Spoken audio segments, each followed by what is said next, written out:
নমস্কার বন্ধুরা, mother simple কিচেনের তরফ থেকে আমি অন্তশ্রী আপনাদের সকলকে জানাই স্বাগত। নতুন দিনের নতুন রেসিপি নিয়ে আবার হাজির হয়ে গেছি। আজকে আমাদের রেসিপি ভেজ পোলাও।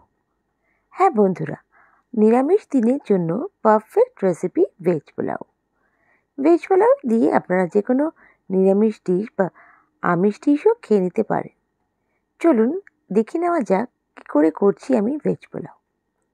এর জন্য দরকার আমার এখানে সাদা তেল আমি নিয়েছি, আর এখানে আমি ফুলকপি ভাপিয়ে রেখেছিলাম। আমি একটা গোটা ফুলকপি কেটে রেখেছি, ওটাকে একটু হালকা ভাপিয়ে নিয়েছি। এবার আমি এটা ভেজে নিচ্ছি। যেহেতু অসময়ে ফুলকপি, এটাকে একটু ভাপিয়ে নেওয়াই ভালো। ফুলকপিটাকে বেশ একটু ভালো করে ভেজে নিতে হবে।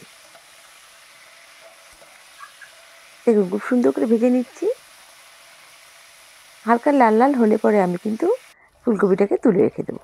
দেখুন ফুলকপিটা আমার ভাজা হয়ে গেছে। এবার এই একই তেলে আমি এখানে দুটো আলু চৌকো চৌকো করে ডুমো ডুমো করে কেটে রেখেছিলাম, সেটা আমি ভেজে দিচ্ছি। আলুগুলোকেও বেশ সুন্দর করে ভেজে নিতে হবে। আমি এখানে হালকা সল্ট ব্যবহার করছি, দিয়ে আমি আলুটাকে ভেজে নিচ্ছি।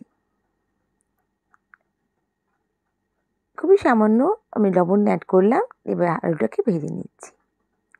আলুটাকে ভেজে নিয়েও আমার তুলে রেখে দিতে হবে। দেখুন আলুটা সুন্দর করে ভেজে নেওয়া হয়েছে। এবার আমি এটাকে তুলে রেখে দিচ্ছি। এই রেসিপিটা খুবই ঝটপট হয়ে যায়, আর কোনো গেস্ট হুট করে চলে আসলে এই রেসিপিটা বানিয়ে দিতে পারেন। যেরকম আপনাদের ভেজিটেবল অ্যাভেলেবেল সেটা আপনারা দিতে পারেন। এখানে চাইলে আপনারা কড়াইশুঁটি আরও অনেক কিছু দিতে পারেন। আমি এখানে হাতের সামনে আমার ফুলকপি ছিল আর গাজর আলু দিয়ে করেছি। এবার আমি তেলটাতে দুটো তেজপাতা, গোটা গরম মশলা আর গোটা জিরে অ্যাড করলাম। গোটা জিরে এখানে 1 চামচ মতন অ্যাড করেছি। বেশ সুন্দর যখন একটা ঘ্রাণ চলে আসবে, এখানে আমার গাজর আমি ভাপিয়ে নিয়েছি একটু চৌকো চৌকো ডুমো ডুমো কেটে, ওটা আমি অ্যাড করে দিলাম। আর এখানে ভেজে রাখা আলুটা অ্যাড করে দিলাম, দিয়ে একটু হালকা করে ভেজে নিচ্ছি। একটু হালকা ভাজা ভাজা করে নিতে হবে। এরপর আমি যেখানে চাল অ্যাড করছি, আমি এখানে 5 কাপ বাসমতি চাল ধুয়ে ভালো করে জল ঝরিয়ে শুকিয়ে রেখেছিলাম, সেটা এখানে আমি অ্যাড করে দিলাম। এবার চালটাকে আমার সুন্দর করে ভেজে নিতে হবে। যেহেতু পোলাও রেসিপি, চালটা একটু ভালো করে সুন্দর করে ভাজলে পোলাওটা কিন্তু ঝরঝরে হবে। দেখুন খুব সুন্দর করে আমি ভেজে নিয়েছি চালটা। একদম ইনস্ট্যান্ট রেসিপি, ঝটপট রেসিপি, খুব তাড়াতাড়ি আপনারা করে ফেলতে পারেন। এখানে 5 কাপ চালের জন্য আমি 10 কাপ জল নিয়েছি। এখানে গরম জল ব্যবহার করেছি, যার জন্য আমার রেসিপিটা কিন্তু একদম ঝটপট হয়ে যাবে। দেখুন 10 মিনিটেরও কম সময় কিন্তু আপনারা এই রেসিপিটা বানিয়ে ফেলতে পারেন। এটা আপনারা ভেজ পোলাও বা ভেজ বিরিয়ানিও বলতে পারেন। যদি এটা ভেজ বিরিয়ানি করতে চান তাহলে এখানে আপনারা গোলাপ জল, কেওড়া জল, মিঠা জল ইউজ করতে পারেন। আমি এটা পোলাও করেছি, তাই জন্য আমি কিন্তু কোনো কিছু অ্যাড করিনি। দেখুন ভালো করে একটু নাড়িয়ে চাড়িয়ে নিচ্ছি। এবার আমি এখানে অ্যাড করে দেবো 1 টিস্পুন মতন গরম মশলার গুঁড়ো আর 1 টিস্পুন মতন ঘি।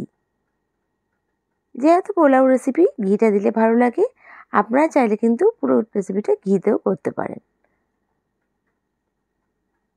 এবার আমি এখানে অ্যাড করে দেবো 4-5টা কাঁচা লঙ্কা, একটু ভালো করে একটু নাড়িয়ে চাড়িয়ে নেব। আর এখানে আমি অ্যাড করে দেবো লবণ। স্বাদ অনুযায়ী লবণ অ্যাড করছি। আর এখানে আমি 4 চামচ মতন চিনি অ্যাড করছি। যেহেতু পোলাও তাই জন্য মিষ্টি অ্যাড করেছি। আপনারা যদি চান মিষ্টিটা কমিয়ে নিতে পারেন বা অ্যাভয়েডও করতে পারেন। সব উপকরণগুলো দিয়ে ভালো করে একটু নাড়িয়ে চাড়িয়ে নিতে হবে। এবার আমি এখানে 5 থেকে 7 মিনিট মতন এটাকে আমি কুক করতে রেখে দেবো। যেহেতু গরম জল তাড়াতাড়ি কিন্তু আমার হয়ে যাবে। একটু খেয়াল রাখবেন জলটা যখন শুকোবে বা জলটা টেনে আসবে তখন কিন্তু আমাকে একটু নাড়িয়ে চাড়িয়ে নিতে হবে। দেখুন জলটা আমার একদম চলে গেছে। আমি এখানে 5-6 মিনিট রেখেছিলাম। এবার দেখুন হালকা করে নাড়িয়ে চাড়িয়ে নিচ্ছি। আমার কিন্তু রেসিপিটা একদম হয়ে গেছে। এবার আমি এখানে অ্যাড করে দেবো আমার ভেজে রাখা ফুলকপিগুলো। ফুলকপিগুলো দিয়ে আমি কিন্তু গ্যাসটা অফ করে দিচ্ছি একদম। আর এখানে আমি জাস্ট স্ট্যান্ডিং টাইমে রেখে দেবো। কিছুক্ষণ পর আমি এটাকে সার্ভ করব। জাস্ট ঢাকা দিয়ে রেখে দিতে হবে। আপনারা 10 মিনিট পরও জাস্ট সার্ভ করে দিতে পারেন। আমার রেসিপিটা কিন্তু একদম রেডি। বন্ধুরা, আমার রেসিপিটা যদি ভালো লেগে থাকে প্লিজ লাইক করে সাবস্ক্রাইব করে আমার পাশে থেকে যাবেন। বেল বাটনটা প্রেস করবেন যাতে আমার রান্নার নোটিফিকেশনগুলো সবথেকে প্রথমে আপনারা পেয়ে যান।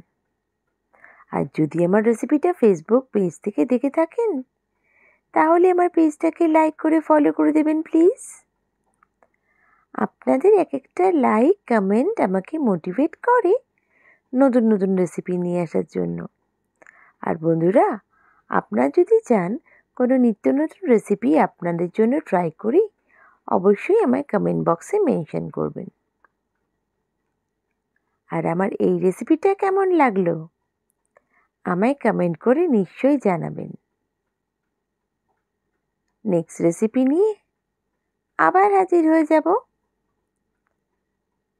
সবাই ভালো থাকবেন, সুস্থ থাকবেন। বাই। Thank you.